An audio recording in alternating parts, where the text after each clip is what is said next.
ಎಲ್ಲರಿಗೂ ನಮಸ್ಕಾರ. ಇಂದಿನ ವಿಡಿಯೋಗೆ ತಮ್ಮೆಲ್ಲರಿಗೂ ಆತ್ಮೀಯವಾದ ಸ್ವಾಗತವನ್ನ ಕೋರುತ್ತಿದ್ದೇನೆ. ಇವತ್ತಿನ ಈ ವಿಡಿಯೋದಲ್ಲಿ ನಾನು ಎಲ್ಲ ಸ್ಪರ್ಧಾತ್ಮಕ ಪರೀಕ್ಷೆಗಳಿಗೆ ಸಹಾಯಕವಾಗುವಂತೆ ಪ್ರಚಲಿತ ಘಟನೆಗಳ ಶಾರ್ಟ್ ನೋಟ್ಸ್ ಅನ್ನ ತಂದಿದ್ದೇನೆ. ಹಾಗಾದರೆ ಬನ್ನಿ ಪ್ರಚಲಿತ ಘಟನೆಗಳ ಬಗ್ಗೆ ತಿಳಿದುಕೊಳ್ಳೋಣ.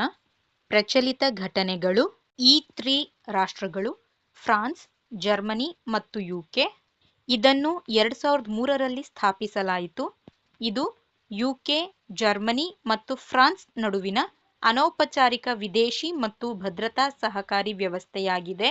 ಈ 3 ರಾಷ್ಟ್ರಗಳ ಒಕ್ಕೂಟದ ಸ್ಥಾಪನೆಗೆ ಕಾರಣ 2003ರಲ್ಲಿ ಅಮೆರಿಕ ಇರಾಕ್ ಮೇಲೆ ದಾಳಿ ಮಾಡಿದ ನಂತರ ಇರಾಕ್ ಕಡೆಗೆ ತ್ರಿಪಕ್ಷೀಯ ಕಾರ್ಯತಂತ್ರವನ್ನು ಗುರುತಿಸಲು ಮತ್ತು ಇರಾನ್ನಿಂದ ಬರುವ ಪರಮಾಣು ಅಪಾಯಗಳನ್ನು ನಿರ್ವಹಿಸಲು ಈ 3 ಮೊದಲ ಬಾರಿಗೆ ಸಭೆ ಸೇರಿತು. ಈ 3ನ ಮುಖ್ಯ ಕಾರ್ಯ ಹೆಚ್ಚುತ್ತಿರುವ ಭದ್ರತಾ ಕಾಳಜಿಯಿಂದಾಗಿ ಇರಾನ್ನೊಂದಿಗೆ ಮಾತುಕತೆ ನಡೆಸುವುದು ಇದರ ಮುಖ್ಯ ಕಾರ್ಯವಾಗಿದೆ. ಈ 3ಯ ವೈಶಿಷ್ಟ್ಯತೆಗಳು ಇದನ್ನು ಅನೌಪಚಾರಿಕ ರೀತಿಯ ಮಿನಿ ಲ್ಯಾಟರಿಸಂ ಎಂದು ವಿವರಿಸಬಹುದಾಗಿದೆ. ಇದು ಅಂತಾರಾಷ್ಟ್ರೀಯ ಸಂಸ್ಥೆಗಳ ಒಳಗೆ ಅಥವಾ ಹೊರಗೆ ಒಟ್ಟಾಗಿ ಕೆಲಸ ಮಾಡುವ ಸಮಾನ ಮನಸ್ಕ ಪಕ್ಷಗಳ ಒಂದು ಸಣ್ಣ ಗುಂಪಾಗಿದೆ. ಸ್ಕ್ವಾಡ್ ದೇಶಗಳು, squad countries, Australia, Japan, Philippines ಮತ್ತು ಅಮೆರಿಕ ದೇಶಗಳ ಒಕ್ಕೂಟ ಇದಾಗಿದೆ. ಇಂಡೋ ಪೆಸಿಫಿಕ್ ಪ್ರದೇಶದಲ್ಲಿ ಹೆಚ್ಚುತ್ತಿರುವ ಚೀನಾ ಆಕ್ರಮಣವನ್ನು ಎದುರಿಸಲು ಸಾಂಪ್ರದಾಯಿಕ ಕಠಿಣ ಶಕ್ತಿ ಭದ್ರತಾ ಕ್ರಮಗಳ ಮೇಲೆ ಕೇಂದ್ರೀಕರಿಸಲು ಈ ಅನೌಪಚಾರಿಕ ಮಿನಿಲ್ಯಾಟರಲ್ ಗುಂಪನ್ನು 2024ರಲ್ಲಿ ರಚಿಸಲಾಯಿತು. ಕ್ವಾಡ್ ರಾಷ್ಟ್ರಗಳು: ಕ್ವಾಡ್ ಎಂಬುದು ಭಾರತ, ಆಸ್ಟ್ರೇಲಿಯಾ, ಜಪಾನ್ ಮತ್ತು ಅಮೆರಿಕವನ್ನು ಒಳಗೊಂಡ 4 ರಾಷ್ಟ್ರಗಳ ಒಕ್ಕೂಟವಾಗಿದೆ. ಹಿಂದೂ ಮಹಾಸಾಗರದಲ್ಲಿ ಚೀನಾದ ಪ್ರಾಬಲ್ಯವನ್ನು ಕಡಿಮೆ ಮಾಡುವ ಉದ್ದೇಶದಿಂದ ಈ ಸಂಘಟನೆಯ ಆರಂಭವಾಯಿತು. ನ್ಯೂ ಕ್ವಾಡ್ ರಾಷ್ಟ್ರಗಳು ಇಂಡಿಯಾ, ಇಸ್ರೇಲ್, ಯುಎಸ್ಎ, ಯುಎಇ ಎಂಬ 4 ರಾಷ್ಟ್ರಗಳನ್ನು ಒಳಗೊಂಡ ಒಕ್ಕೂಟವೇ ನ್ಯೂ ಕ್ವಾಡ್ ಒಕ್ಕೂಟ. ಇದನ್ನು ಪಶ್ಚಿಮದ ಕ್ವಾಡ್ ಅಥವಾ I2U2 ಎನ್ನುವರು. ನ್ಯಾಟೋ, ಇದರ ಫುಲ್ ಫಾರ್ಮ್ ಅನ್ನ ನೋಡೋಣ. North Atlantic Treaty Organization, NATO.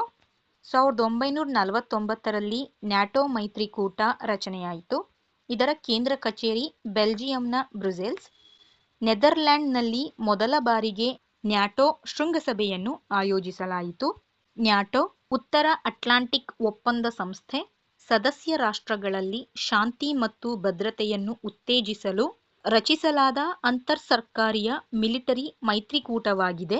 NATO ಒಕ್ಕೂಟದ ಮೂಲ ತತ್ವ ಸಾಮೂಹಿಕ ರಕ್ಷಣೆ ತತ್ವದ ಮೇಲೆ ಕಾರ್ಯನಿರ್ವಹಿಸುತ್ತದೆ.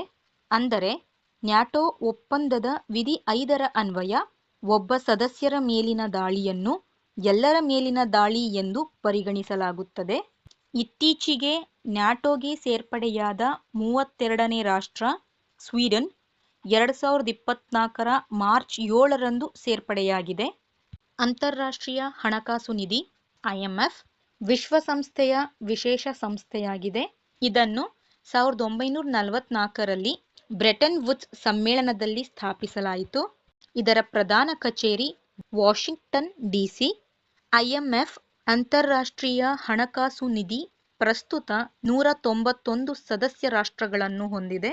IMFನ ಉದ್ದೇಶ ಅಂತಾರಾಷ್ಟ್ರೀಯ ಹಣಕಾಸು ಸಹಕಾರ ಮತ್ತು ವಿನಿಮಯ ದರ ಸ್ಥಿರತೆಯನ್ನು ಉತ್ತೇಜಿಸುವುದು, ಬಡತನವನ್ನು ಕಡಿಮೆ ಮಾಡುವುದು, ಉನ್ನತ ಮಟ್ಟದ ಉದ್ಯೋಗ ಮತ್ತು ಸುಸ್ಥಿರ ಆರ್ಥಿಕ ಬೆಳವಣಿಗೆಯನ್ನು ಉತ್ತೇಜಿಸುವುದು. Some important points. ವಿಶ್ವ ಆರ್ಥಿಕ ಮುನ್ನೋಟ ವರದಿ ಪ್ರತಿ ವರ್ಷ ಏಪ್ರಿಲ್ ಮತ್ತು ಅಕ್ಟೋಬರ್ನಲ್ಲಿ 2 ಬಾರಿ ಬಿಡುಗಡೆಯಾಗುತ್ತದೆ.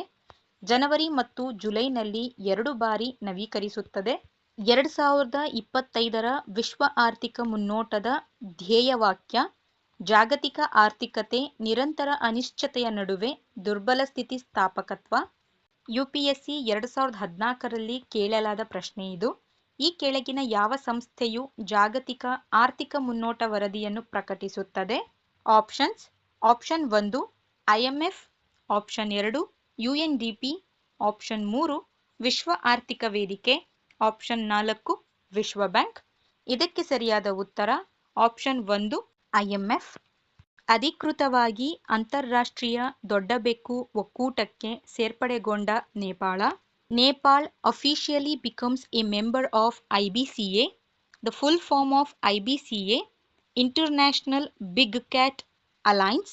ನೇಪಾಳ ದೇಶವು 2025ರ ಆಗಸ್ಟ್ 24ರಂದು ಫ್ರೇಮ್ವರ್ಕ್ ಒಪ್ಪಂದಕ್ಕೆ ಸಹಿ ಹಾಕುವ ಮೂಲಕ ಔಪಚಾರಿಕವಾಗಿ ಅಂತಾರಾಷ್ಟ್ರೀಯ ಬಿಗ್ ಕ್ಯಾಟ್ ಅಲೈನ್ಸ್ಗೆ ಸೇರ್ಪಡೆಗೊಂಡಿದೆ ಎಂದು ಘೋಷಿಸಿದೆ. ಅಂತಾರಾಷ್ಟ್ರೀಯ ದೊಡ್ಡ ಬೆಕ್ಕುಗಳ ಒಕ್ಕೂಟದ ಮೊದಲ ಸಭೆಯು 2025ರ ಜೂನ್ 16ರಂದು ನವದೆಹಲಿಯಲ್ಲಿ ಜರುಗಿತು. ಭೂಪೇಂದ್ರ ಯಾದವ್ ಈ ಸಭೆಯ ಅಧ್ಯಕ್ಷತೆ ವಹಿಸಿದ್ದರು. ಐಬಿಸಿಎ 16 ಸಂಸ್ಥಾಪಕ ರಾಷ್ಟ್ರಗಳನ್ನು ಒಳಗೊಂಡಿದೆ. ಅಂತಾರಾಷ್ಟ್ರೀಯ ದೊಡ್ಡ ಬೆಕ್ಕುಗಳ ಒಕ್ಕೂಟಕ್ಕೆ ಸೇರಿರುವ 7 ದೊಡ್ಡ ಬೆಕ್ಕುಗಳು ಹುಲಿ, ಸಿಂಹ, ಚಿರತೆ, ಹಿಮಚಿರತೆ, ಜಾಗ್ವಾರ್, ಪೂಮಾ ಮತ್ತು ಚೀತಾ. 7 ದೊಡ್ಡ ಬೆಕ್ಕುಗಳ ಒಕ್ಕೂಟ ಇಂಟರ್ನ್ಯಾಷನಲ್ ಬಿಗ್ ಕ್ಯಾಟ್ ಅಲೈನ್ಸ್ 2023ರ ಏಪ್ರಿಲ್ 9ರಂದು ಪ್ರಧಾನಿ ಮೋದಿಯವರು 7 ದೊಡ್ಡ ಬೆಕ್ಕುಗಳಾದ ಹುಲಿ, ಸಿಂಹ, ಚಿರತೆ, ಹಿಮಚಿರತೆ, ಜಾಗ್ವರ್ ಮತ್ತು ಪೂಮಾಗಳ ಜಾಗತಿಕ ಸಂರಕ್ಷಣೆಗಾಗಿ ರಾಷ್ಟ್ರೀಯ ದೊಡ್ಡ ಬೆಕ್ಕು ಒಕ್ಕೂಟವನ್ನು ಪ್ರಾರಂಭಿಸಿದರು. ಭಾರತವು ಹುಲಿ ಕಾರ್ಯಸೂಚಿಯಲ್ಲಿ ದೀರ್ಘಕಾಲದ ಅನುಭವ ಹೊಂದಿದೆ. ಖಾರಿಫ್ ಬೆಳೆಗಳು, ಮುಂಗಾರು ಬೆಳೆಗಳು ಉದಾಹರಣೆಗೆ ಭತ್ತ, ಜೋಳ, ಕಬ್ಬು, ರಾಗಿ, ಮುಸುಕಿನ ಜೋಳ, ಹತ್ತಿ ಮತ್ತು ಸೆಣಬು. ರಬಿ ಬೆಳೆಗಳು, ಹಿಂಗಾರು ಬೆಳೆಗಳು ಉದಾಹರಣೆಗೆ ಗೋಧಿ, ಬಾರ್ಲಿ, ಸಾಸುವೆ, ಆಲೂಗಡ್ಡೆ, ಬಟಾಣಿ. ಝೈದ್ ಬೆಳೆಗಳು, ಕಲ್ಲಂಗಡಿ, ಸೌತೆಕಾಯಿ, ಟೊಮ್ಯಾಟೊ. ಇವುಗಳು ಅತಿ ಹೆಚ್ಚು ನೀರಿನ ಅಂಶ ಒಳಗೊಂಡಿರುವ ಬೆಳೆಗಳಾಗಿರುತ್ತವೆ. ಈ ಬೆಳೆಗಳು ಬೇಸಿಗೆ ಕಾಲದಲ್ಲಿ ಬರುವ ಬೆಳೆಗಳಾಗಿರುತ್ತವೆ. ಈ ವಿಡಿಯೋ ತಮಗೆ ಇಷ್ಟವಾದಲ್ಲಿ ದಯವಿಟ್ಟು ಚಾನೆಲ್ಗೆ ಸಬ್ಸ್ಕ್ರೈಬ್ ಮಾಡಿಕೊಳ್ಳೋದನ್ನು ಮರಿಬೇಡಿ. ತಮ್ಮ ಅನಿಸಿಕೆ ಅಭಿಪ್ರಾಯಗಳನ್ನು ಕಮೆಂಟ್ ಮೂಲಕ ತಿಳಿಸಿ. ಧನ್ಯವಾದಗಳು.